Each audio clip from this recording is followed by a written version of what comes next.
আসসালামু আলাইকুম ভিউয়ার্স। আপনারা দেখতেছেন আমাদের এর আগে একটা ভিডিওতে দেখছেন যে বিষাক্ত একটা সাপ মারা হয়েছে। ওই সাপটা যে সাপটা মারা হয়েছে, যে ভিডিওটা দেওয়া হয়েছিল ওই সাপটা ধরার ভিডিও দেওয়া হয়েছিল না। এই লিগে আমি এই ভিডিওটা আপনাদের দিলাম, কিভাবে সাপটারে ধরছে আমাদের এলাকার লোকজন মিলে। এই যে দেখেন, টেটা দিয়ে গর্তের ভিতর থেকে টেটা মাইরে অনেক কষ্ট করে এই সাপটারে বাইর করা হয়েছে।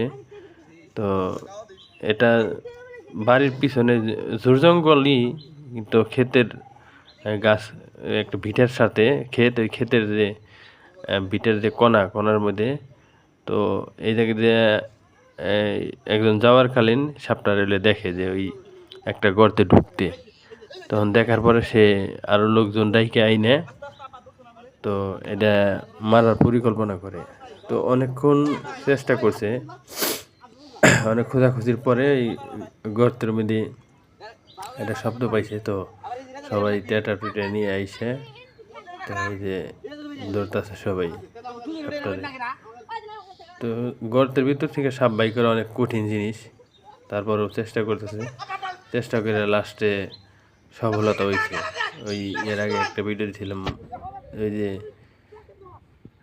সাপটা মারছে কিভাবে, এই যে ছোটাছুটি করতেছে, এই যে দেখতেছেন। সাপ ধরা কিন্তু অনেক কষ্টের জিনিস,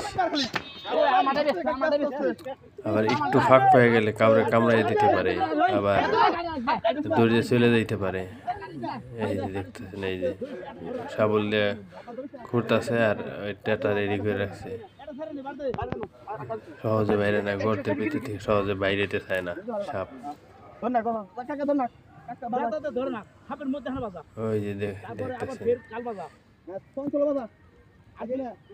আবার ব্যাকওয়ের জায়গা, তো গর্ত তো ব্যাকওয়ের জায়গা, গর্ত থেকে বাইক করা অনেক কঠিন জিনিস।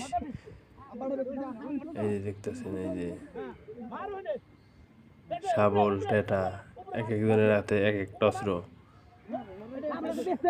সবাই চেষ্টা করতেছে ধরার লিগে।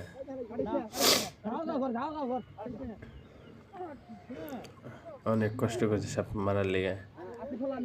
তো গ্রাম অঞ্চলে সবাই সতর্কের সাথে চলা ভালো, সবাই সতর্কের সাথে চলবেন রাস্তাঘাট। এবং গরমের দিনে তো আরও বেশি ঝামেলা, শীতের দিনে যাও একটু, গরমের দিনে জোর জাপে থেকে সাপ টুপ বাইরে।